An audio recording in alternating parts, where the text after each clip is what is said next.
بسم الله الرحمن الرحيم بسم الله الرحمن الرحيم. السلام عليكم ورحمة الله وبركاته.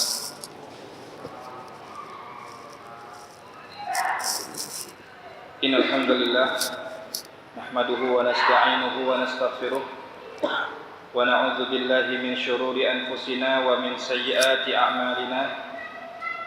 من يهده الله فلا مضل له ومن يضلل فلن تجد له وليا مرشدا. أشهد أن لا إله إلا الله وحده لا شريك له وأشهد أن محمدا عبده ورسوله الذي لا نبي ولا رسول بعده. اللهم صل وسلم وبارك وأنعم على عبدك ورسولك محمد وعلى آله وأصحابه ومن سار على نهجه إلى يوم الدين. رب اشرح لي صدري ويسر لي أمري واحلل عقدة من لساني يفقهوا قولي. اللهم آت نفوسنا تقواها وزكها أنت خير من زكاها أنت وليها ومولاها. أما بعد. Alhamdulillah wa syukurillah, segala puji bagi Allah Subhanahu wa taala. Bersyukur kita haturkan kepada Allah Subhanahu wa taala yang telah memberikan kepada kita kenikmatan sehingga kita bisa mengawali malam kita dengan kita melaksanakan ketaatan kepada Allah Subhanahu wa taala. Dan ini adalah nikmat yang tidak terhingga. Dan alhamdulillah kita telah selesai melaksanakan salat maghrib secara berjamaah. Kemudian kita mau meluangkan waktu kita untuk duduk-duduk di majelis ilmu ini. Maka dengan izin Allah Subhanahu wa taala, doa-doa malaikat selalu menyertai kita selama kita duduk di majelis ilmu. Para malaikat berdoa, Allahumma ighfir lahu, Allahumma arhamhu. Ya Allah, ampunilah hamba Engkau dan rahmatilah hamba yang senantiasa duduk di masjid dalam rangka untuk menjalankan ibadah kepadamu. Salawat dan salam semoga selalu tercurahkan kepada Nabi kita Nabi Muhammad SAW, dan semoga salawat dan salam tercurahkan kepada keluarga beliau dan sahabat-sahabat beliau radhiyallahu anhum ajma'in. Kaum muslimin dan muslimat yang semoga dirahmati oleh Allah Subhanahu wa taala. Insyaallah pada malam yang berbahagia ini kita akan mengadakan kajian perdana tentang sejarah manusia yang terbaik yang Allah Subhanahu wa taala hadirkan di atas permukaan bumi ini. Hanya satu-satunya manusia yang dipuji akhlaknya oleh Allah Subhanahu wa taala di dalam Al-Qur'an. Allah Subhanahu wa taala berfirman, "Wa innaka la'ala khuluqin 'azim." Dan sesungguhnya engkau wahai Muhammad berada di atas budi pekerti yang luhur. Kita insyaallah akan belajar bagaimana Rasulullah SAW menerjemahkan Al-Quran dalam kehidupan beliau sehari-hari. Sebagaimana perkataan ibunda kita Aisyah radhiyallahu anha ketika ditanya tentang akhlak Rasulullah SAW, maka dengan gamblang dan dengan ringkas ibunda kita mengatakan, kana khuluqul Quran. Akhlaknya Rasulullah SAW adalah Al-Quran. Jawaban yang singkat, yang jelas, yang padat, yang menunjukkan bagaimana akhlak Rasulullah SAW. Kaum muslimin dan muslimat yang semoga dirahmati oleh Allah Subhanahu wa taala, di malam yang berbahagia ini insyaallah saya akan menyampaikan beberapa muqaddimah yang berkaitan dengan pentingnya kita belajar sirah nabawiyah, dan secara umum tentang pentingnya kita belajar kisah-kisah yang dikisahkan oleh Allah Subhanahu wa taala dan Rasulullah sallallahu alaihi wasallam. Marilah kita simak firman Allah Subhanahu wa taala di dalam surat Yusuf ayat yang ke-111. Allah Subhanahu wa taala berfirman, A'udzubillahi minasyaitonir rajim. Laqad kana fi qasasihim 'ibratun liulil albab. Ma kana haditsan yuftara. Walakin tasdiqal ladzi baina yadayhi wa tafsila kulli syai' wa hudan wa rahmatan liqaumin yu'minun. Allah Subhanahu wa taala berfirman, laqad, sungguh telah terdapat fi qasasihim, dalam kisah-kisah yang disebutkan oleh Allah Subhanahu wa taala dalam Al-Qur'an, ibrah, pelajaran. Allah Subhanahu wa taala menyebutkan bahwa di dalam kisah-kisah yang Allah Subhanahu wa taala sebutkan di dalam Al-Qur'an terdapat pelajaran. Dan pelajaran ini tidak bisa diambil kecuali oleh orang-orang tertentu yang Allah Subhanahu wa taala sebutkan sebagai ulul albab. Ibratul li ulil albab. Pelajaran bagi orang-orang yang Allah Subhanahu wa taala berikan akal kepadanya. Jadi kalau kita membaca Sirah Nabawiyah, kita membaca tentang bagaimana kelahiran Rasulullah sallallahu alaihi wasallam, kita membaca bagaimana Rasulullah sallallahu alaihi wasallam diasuh oleh Halimatus Sa'diyah di perkampungan Bani Sa'ad. Kita membaca bagaimana kisah Rasulullah sallallahu alaihi wasallam ke Madinah, mengunjungi kerabatnya di sana, kemudian ketika pulang ibundanya wafat di satu kota yang disebut dengan Al-Abwa, tetapi kita tidak terbetik sedikit pun di hati kita ada pelajaran, maka kita harus mengkaji ulang. Walaupun titel kita doktor, walaupun titel kita profesor, tetapi ketika kita membaca Sirah Nabawiyah, tetapi tidak terbetik sedikit pun ada pelajaran-pelajaran penting dalam peristiwa sejarah Rasulullah sallallahu alaihi wasallam, maka kita harus memurajaah diri kita sendiri. Karena kita menurut Allah Subhanahu wa taala belum termasuk ulul albab ketika kita tidak bisa mengambil pelajaran dari kisah-kisah tersebut. Karena kisah-kisah itu hanya Allah Subhanahu wa taala akan buka faedahnya, Allah Subhanahu wa taala akan buka pelajaran-pelajarannya bagi orang-orang yang berakal. Maka haditsa yuftara. Kisah-kisah yang terdapat di dalam Al-Qur'an bukanlah kisah dongeng, bukan kisah buatan, bukan kisah yang diada-adakan. Kisahnya jelas. Kisahnya adalah kisah yang nyata, bukan kisah fiktif. Maka haditsa yuftara, walakin tasdiqal ladzi baina yadayhi. Akan tetapi kisah-kisah tersebut adalah pembenar untuk Al-Qur'an. Jadi kalau kita ingin mengetahui bahwa satu kitab atau satu buku itu bohong, maka kita bisa mengujinya. Dan salah satu untuk menguji satu buku, jikalau di buku tersebut terdapat kisah, kita uji. Kalau misalnya kisah itulah kisah dongeng atau kisah nyata. Karena jikalau kita melihat kisah-kisah di dalam Al-Qur'an, kita melihat kisah-kisah di dalam Sirah Nabawiyah, kita mendapati urutan kisahnya adalah urutan kisah yang sahih, yang benar, yang bisa diuji kebenarannya. Makanya banyak orang yang mencari. Dan alhamdulillah kita melihat banyak orang yang masuk Islam karena mereka ingin menguji kisah-kisah yang ada di dalam Al-Qur'an.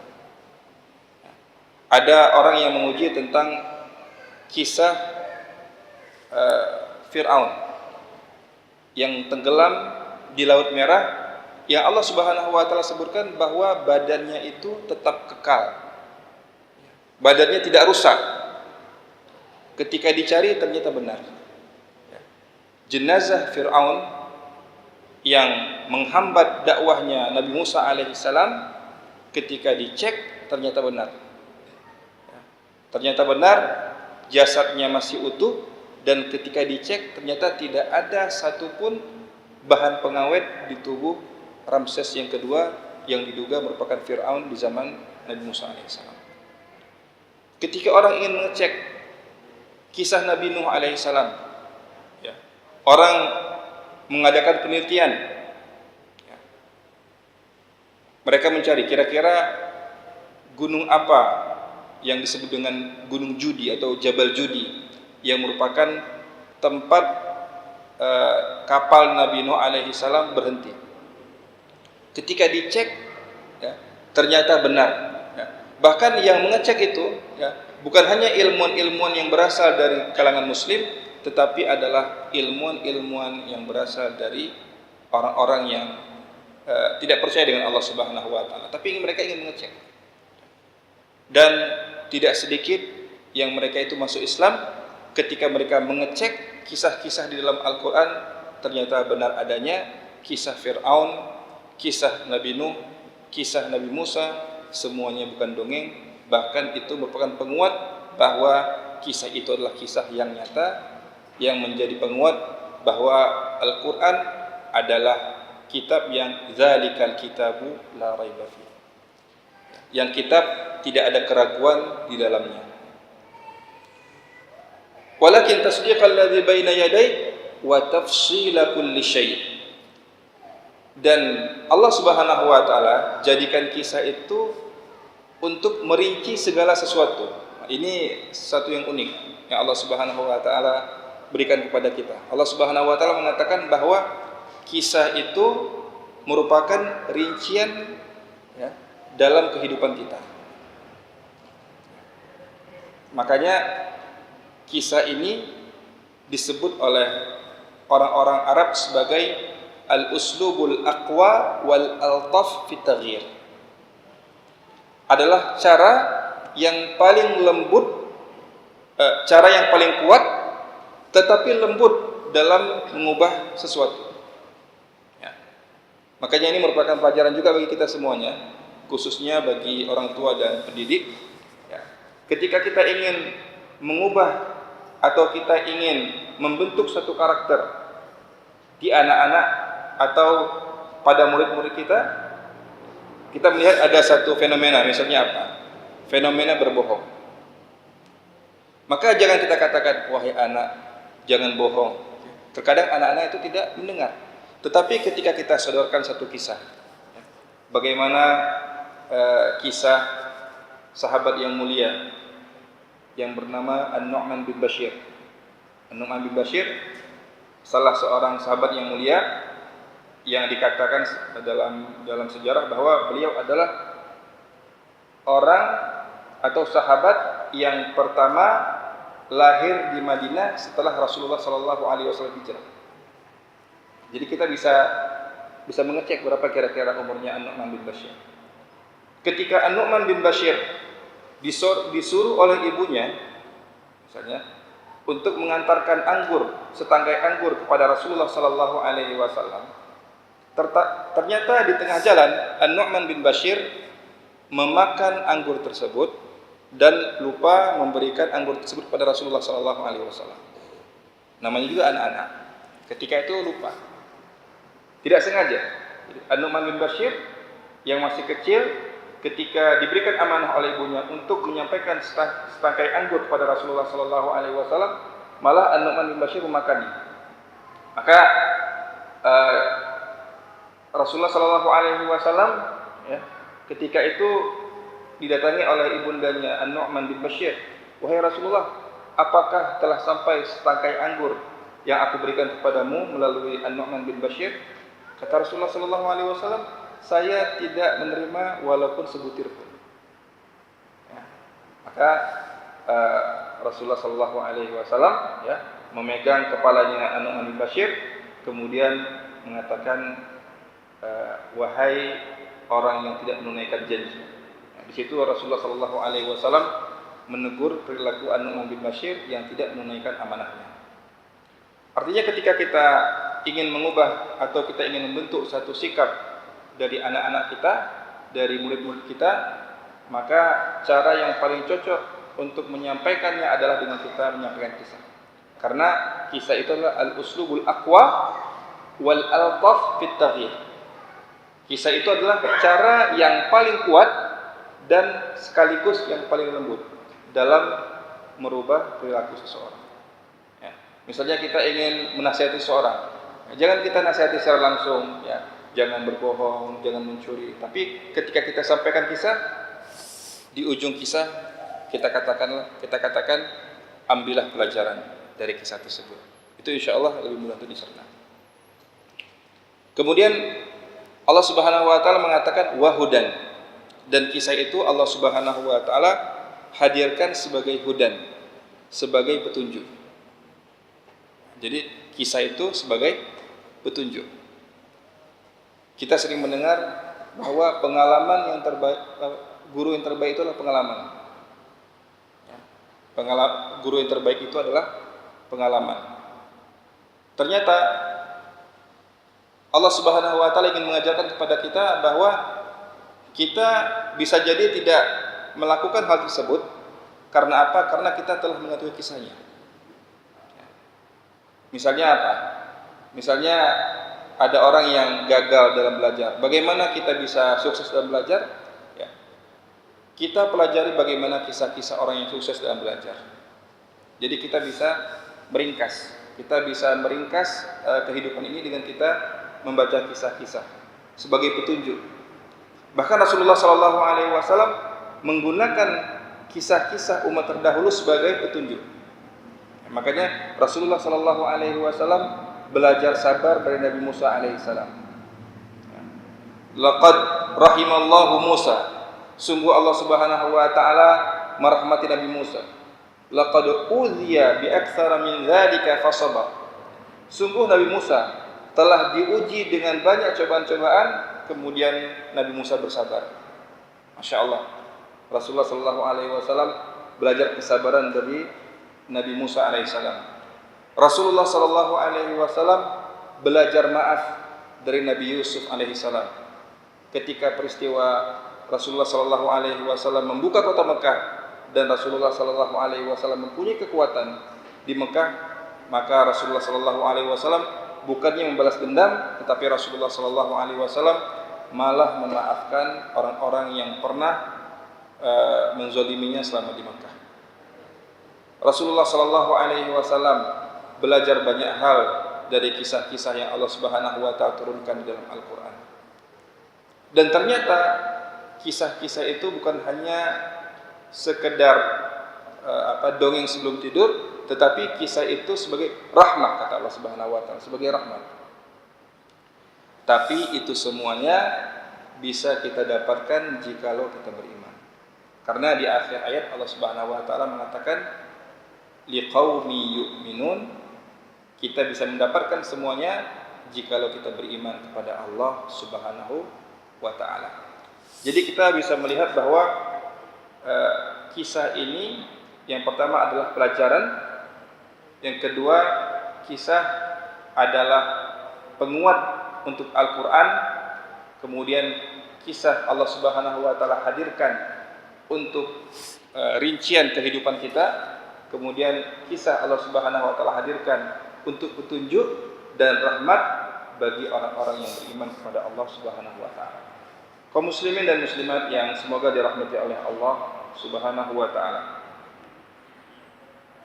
Sekarang sejarah itu kalau di bangku sekolah itu hanya sekedar pelajaran pelengkap.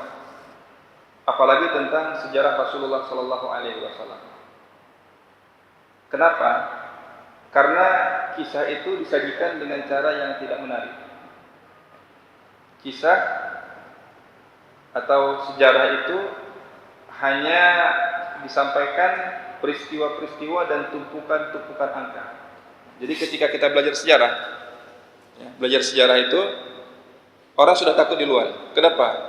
Ketika belajar sejarah orang harus menghafal tahun, orang harus menghafal nama-nama, harus menghafal tempat-tempat.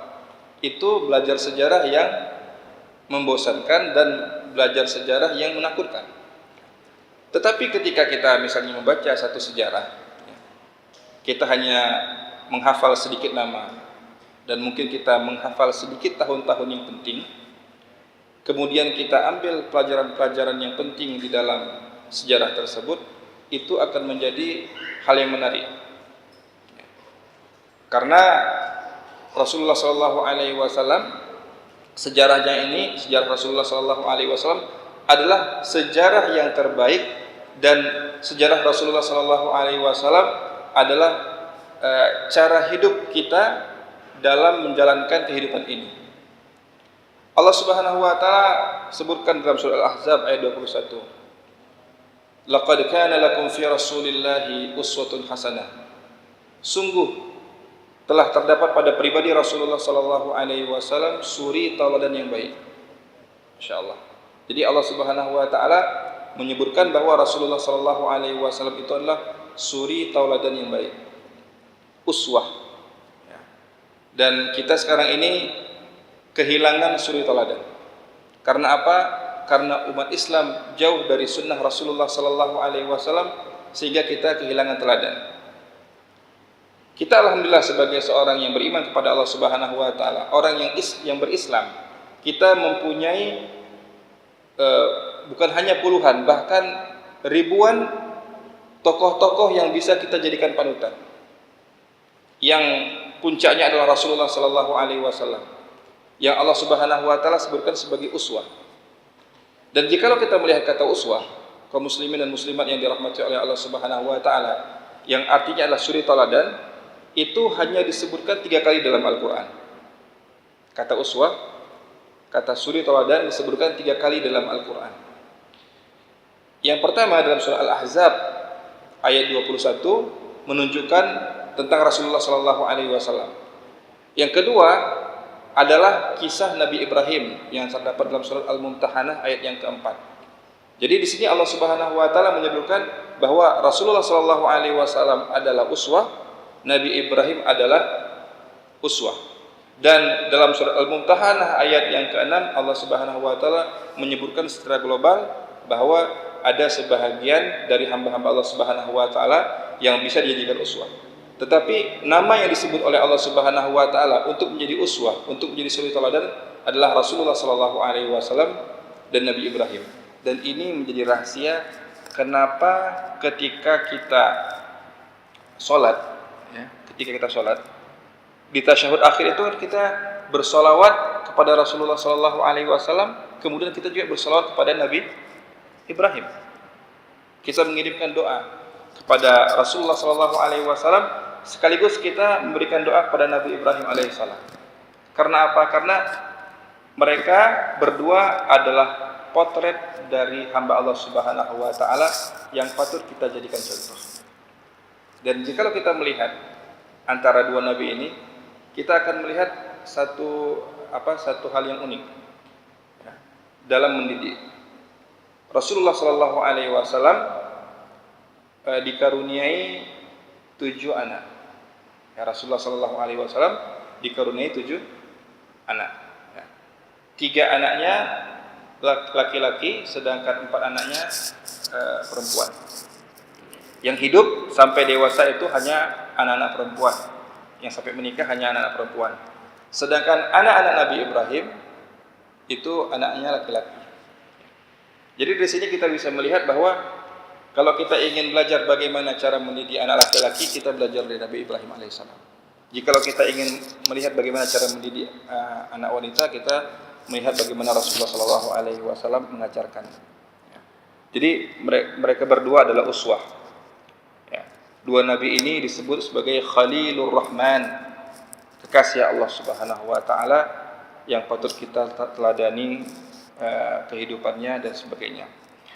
Kaum muslimin dan muslimat yang dirahmati oleh Allah Subhanahu wa taala. Kemudian Allah Subhanahu wa taala menyebutkan satu fadilah atau satu keutamaan jikalau kita mempelajari tentang sejarah Rasulullah sallallahu alaihi wasallam. Dalam surah Ali Imran Allah Subhanahu wa taala menyebutkan Qul in kuntum tuhibbunallah fattabi'uni yuhibbukumullah wa yaghfir lakum dzunubakum. Katakanlah wahai Muhammad, In kuntum tuhibbunallah, jikalau kalian mencintai Allah Subhanahu wa taala, fattabi'uni, maka ikutilah aku. Ikutilah Rasulullah sallallahu alaihi wasallam. Apa yang Allah Subhanahu wa taala berikan bagi orang yang mengikuti Rasulullah sallallahu alaihi wasallam? Yuhibbukumullah. Niscaya Allah Subhanahu wa taala akan mencintai kalian. Wa yaghfir lakum dzunubakum, dan niscaya Allah Subhanahu wa taala akan mengampuni dosa-dosa kalian. Itu masyaallah. Itu satu fadilah yang sangat luar biasa. Kita belajar tentang sirah Rasulullah sallallahu alaihi wasallam.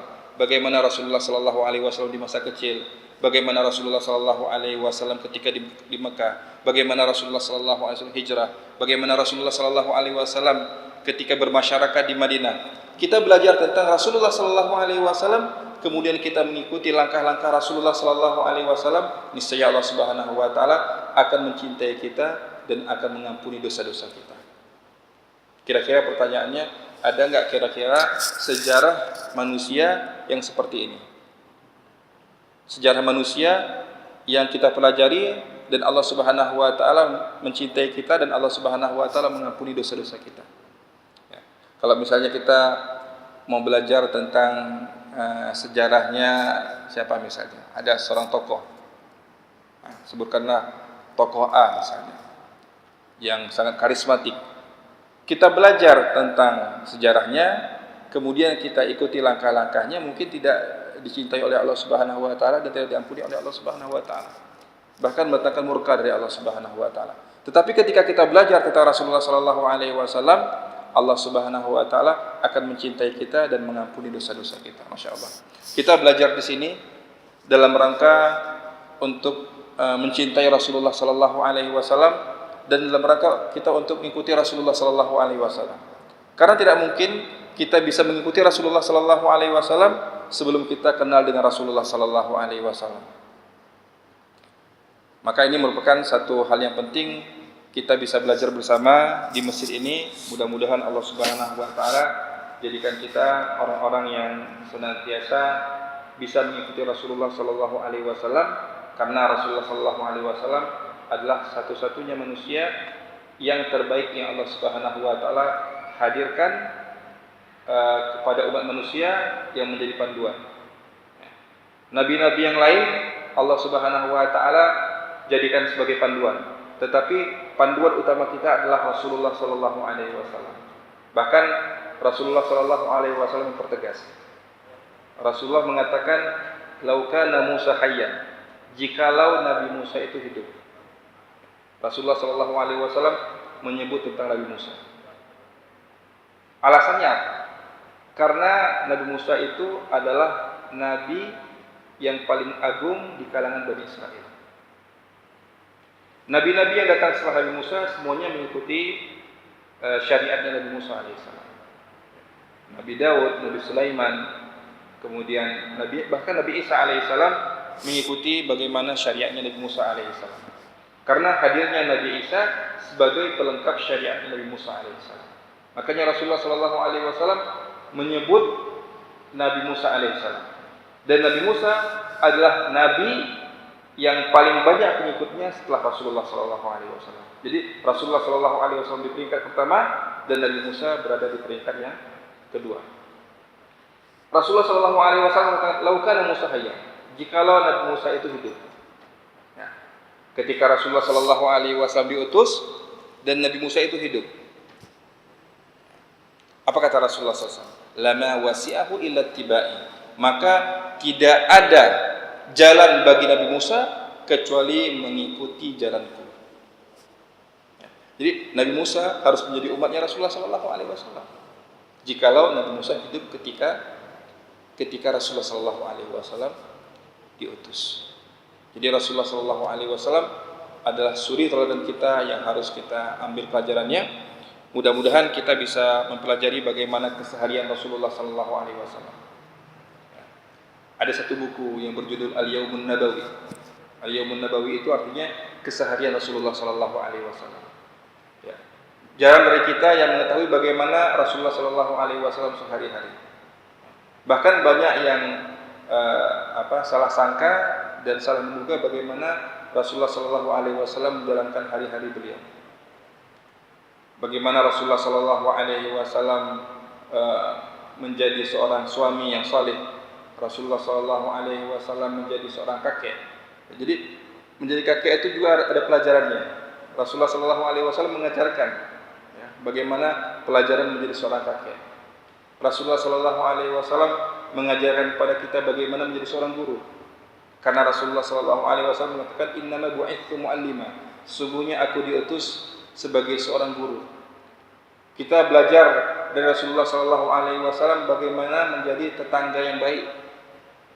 Kita belajar bagaimana Rasulullah Sallallahu Alaihi Wasallam menjadi sahabat yang baik bagi sahabatnya. Kita belajar bagaimana Rasulullah Sallallahu Alaihi Wasallam menjadi pelipur lara bagi keluarga, bagi sahabat, bagi tetangganya. Kita akan belajar banyak tentang Rasulullah Sallallahu Alaihi Wasallam, dan mudah-mudahan insyaallah di pertemuan-pertemuan yang akan datang kita akan membahas secara mendalam bagaimana keseharian Rasulullah Sallallahu Alaihi Wasallam dalam kehidupan beliau, dalam beliau menjalankan kehidupannya, sehingga kita bukan hanya mendapatkan pahala dari Allah Subhanahu Wa Taala, tapi kita betul-betul bisa melangkah dengan langkah yang benar. Karena Rasulullah Sallallahu Alaihi Wasallam adalah petunjuk. Rasulullah Sallallahu Alaihi Wasallam adalah uswah. Hidup kita di dunia ini hanya sekali, jangan sampai kita salah langkah. Maka marilah kita mencontoh bagaimana Rasulullah Sallallahu Alaihi Wasallam mengarungi kehidupannya di Mekah maupun di Madinah. Kaum muslimin dan muslimat yang dirahmati Allah Subhanahu Wa Taala, ini mungkin kajian perdana. Ya. Mungkin kalau ada tambahan-tambahan atau ada faedah-faedah yang disampaikan atau ada pertanyaan dan diskusi, maka kami bukakan pintu tanya jawab kepada jamaah yang dirahmati oleh Allah Subhanahu Wa Taala.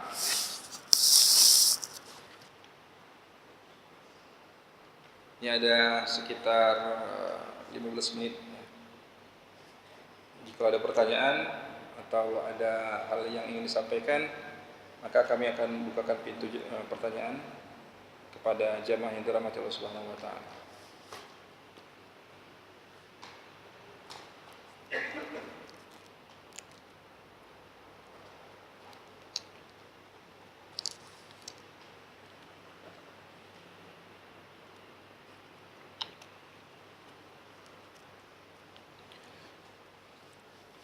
Baik, sampai tidak pertanyaan ya.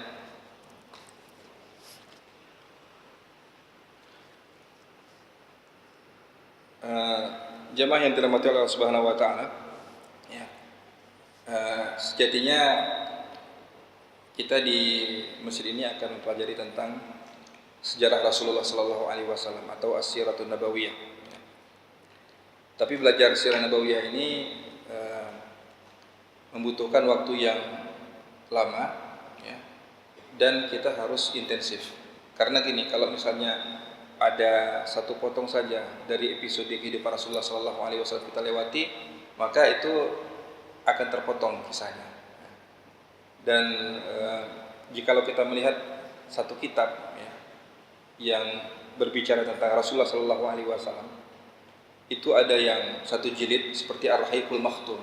Ar-Rahiqul Makhtum itu satu jilid, dan versi Arabnya itu sekitar 430-an halaman.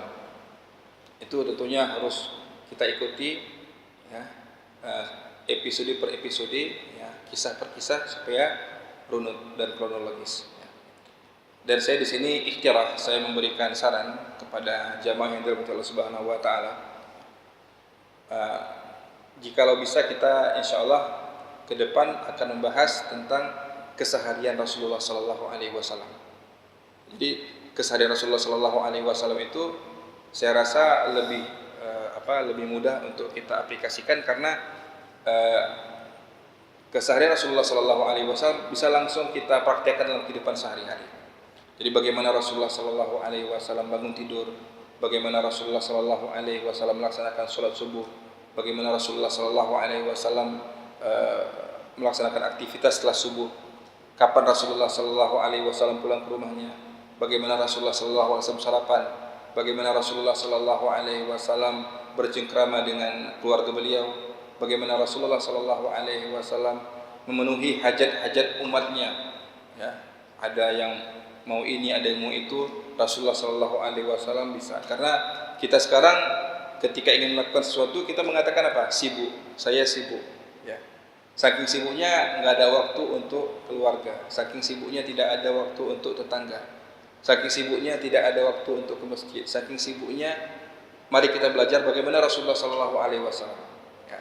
Kalau tugas kita itu hanya sekantor, kalau tugas kita itu hanya mungkin sekampung, tugas kita mungkin hanya sekecamatan, tetapi tugas Rasulullah Sallallahu Alaihi Wasallam sebumi. Jadi tugas Rasulullah Sallallahu Alaihi Wasallam itu bukan tugas setingkat kecamatan atau setingkat provinsi, bukan setingkat negara, tetapi tugas Rasulullah Sallallahu Alaihi Wasallam bagaimana menyampaikan risalah Islam ini kepada seluruh penduduk dunia. Makanya Allah Subhanahu Wa Taala mensifati risalah yang dibawa oleh Rasulullah Sallallahu Alaihi Wasallam sebagai rahmatan lil alamin. Wa ma arsalnaka illa rahmatan lil alamin. Sungguh kami tidak mengutusmu wahai Muhammad kecuali sebagai rahmat bagi seluruh alam. Ini merupakan isyarat bagi kita bahwa dakwah yang disampaikan oleh Rasulullah Sallallahu Alaihi Wasallam adalah dakwah yang universal, dakwah yang mencakup seluruh alam semesta, mencakup bahkan alam jin dan alam manusia. Maka tidak ada yang namanya Islam Indonesia, yang tidak ada namanya Islam Arab, tidak ada yang namanya Islam Afrika. Islam adalah Islam, agama yang diturunkan Allah Subhanahu Wa Taala kepada kita semuanya sebagai petunjuk, yang merupakan agama yang cocok kita gunakan di setiap tempat dan di setiap zaman. Kaum muslimin dan muslimat yang dirahmati oleh Allah Subhanahu Wa Taala, tentang keseharian Rasulullah Sallallahu Alaihi Wasallam, tentang keseharian Rasulullah Sallallahu Alaihi Wasallam, ada satu kitab yang saya sebutkan tadi yang berjudul Al-Yaumun Nabawi, keseharian Rasulullah Sallallahu Alaihi Wasallam. Kitab ini adalah kitab yang lebih ringan dibandingkan dengan Sirah Nabawiyah. Kitab ini adalah kitab yang sangat ringan sekali untuk kita pelajari. Kita bisa belajar bagaimana detail-detail dari kehidupan Rasulullah Sallallahu Alaihi Wasallam.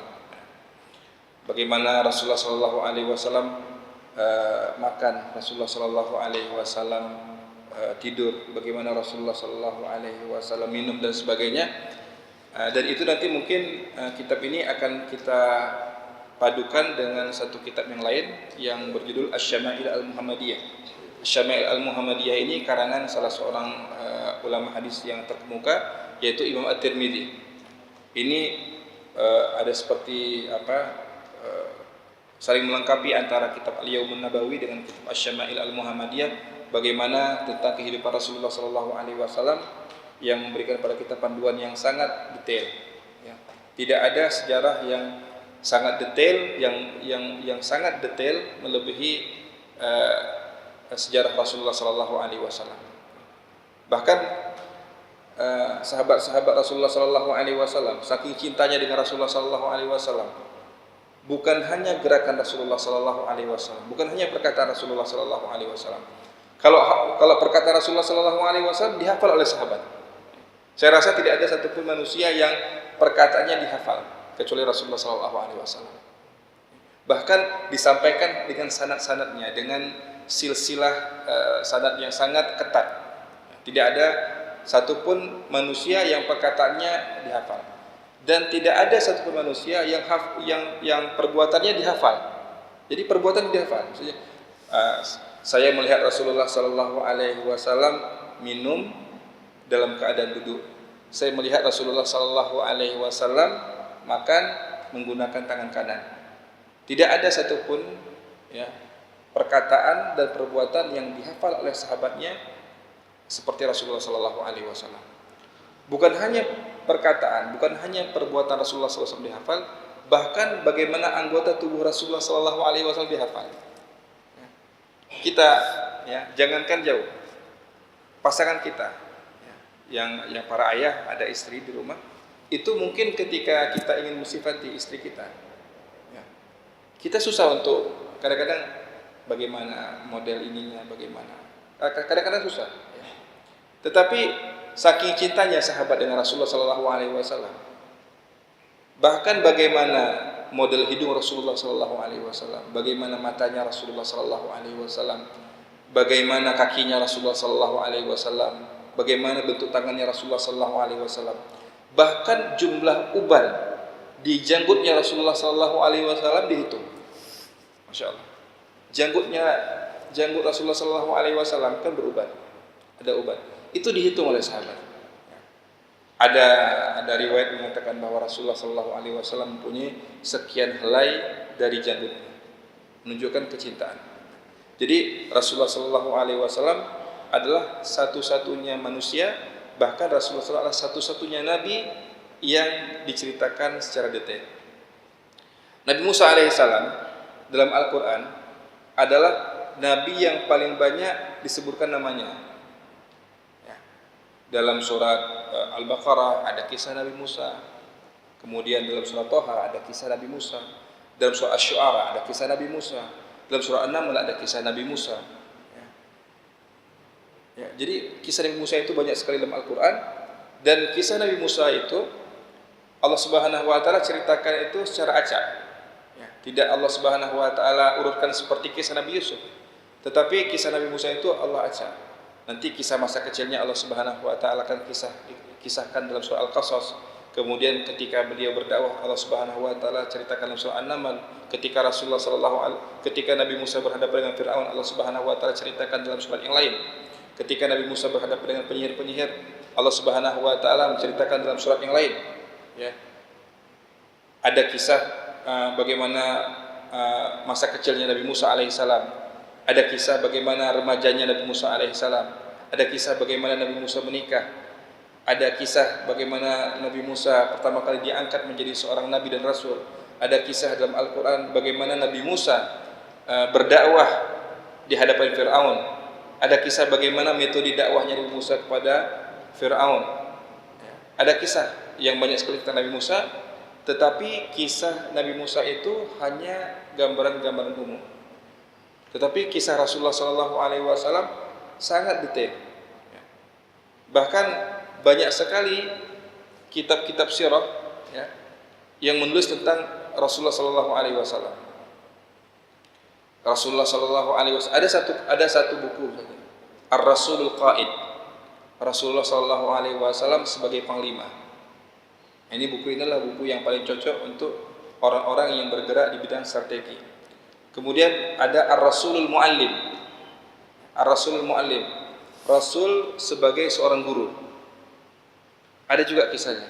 Rasul sebagai seorang guru, dan ini merupakan satu kitab yang menjadi panduan bagi guru-guru. Kadang-kadang guru-guru, Ustaz, saya ingin mengajarkan satu ilmu kepada anak-anak, tetapi saya tidak tahu bagaimana cara mengajarkannya, atau ilmu apa saja yang ingin saya ajarkan. Ada satu kitab yang berbicara tentang bagaimana Rasulullah SAW sebagai seorang muallim, bagaimana cara bicaranya Rasulullah SAW, bagaimana interaksi Rasulullah SAW dengan para sahabatnya, bahkan dijelaskan bagaimana metode-metode Rasulullah SAW dalam menyampaikan ilmu dan adab. Ada sekitar 50 lebih metode yang dipaparkan dalam buku tersebut. Ini semuanya merupakan panduan bagi kita, dan mudah-mudahan kita bisa mengikuti jejaknya Rasulullah Sallallahu Alaihi Wasallam, di mana kita kaum muslimin sekarang jauh sekali dari petunjuk Rasulullah Sallallahu Alaihi Wasallam. Mudah-mudahan kajian ini bisa menjadi pintu bagi kita untuk lebih mengenal Rasulullah Sallallahu Alaihi Wasallam. Kata orang-orang, tak kenal maka tak sayang. Maka bagaimana kita ingin menyayangi Rasulullah Sallallahu Alaihi Wasallam, bagaimana kita ingin mencintai Rasulullah Sallallahu Alaihi Wasallam, sedangkan kita tidak mengetahui bagaimana Rasulullah Sallallahu Alaihi Wasallam yang Allah Subhanahu Wa Taala hadirkan sebagai uswah, yang Allah Subhanahu Wa Taala hadirkan sebagai makhluk, sebagai manusia yang paling baik akhlaknya, yang paling baik budi pekertinya, yang dipuji akhlaknya oleh Allah Subhanahu Wa Taala. Mudah-mudahan insyaallah kajian ini akan kita lanjutkan pada pertemuan yang akan datang. Dan kira ada pertanyaan? Sudah ada pertanyaan? Atau ada faedah-faedah yang ingin disampaikan? Silakan untuk disampaikan. Ada pertanyaan?